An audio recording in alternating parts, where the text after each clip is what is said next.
दोन्ही राष्ट्रवादी काँग्रेस पक्ष एकत्र येतील किंवा एकत्र येऊ शकतात अशा पद्धतीच्या वारंवार प्रसारमाध्यमांच्यातून कुणीतरी जाणीवपूर्वक बातम्या पेरत असतं.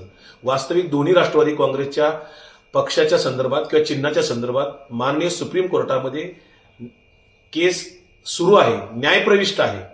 शिवाय राष्ट्रवादी काँग्रेस शरदचंद्र पवार पक्ष हा इंडिया आघाडीमधला एक महत्वाचा पक्ष आहे, महाविकास आघाडीतला एक महत्वाचा पक्ष आहे, जो विरोधी पक्षाची भूमिका बजावत आहे. दुसऱ्या बाजूला अजित पवार यांचा राष्ट्रवादी काँग्रेस पक्ष जो आहे तो प्रतिगामी पक्षाच्या भारतीय जनता पार्टीबरोबर सत्तेत आहे.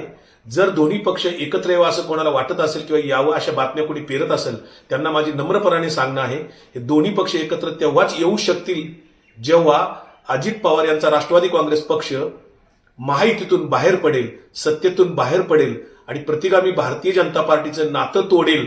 तेव्हाच हे दोन्ही पक्ष एकत्र येण्याचा विचार होऊ शकतो. परंतु तोपर्यंत ह्या सगळ्या अफवा आहेत.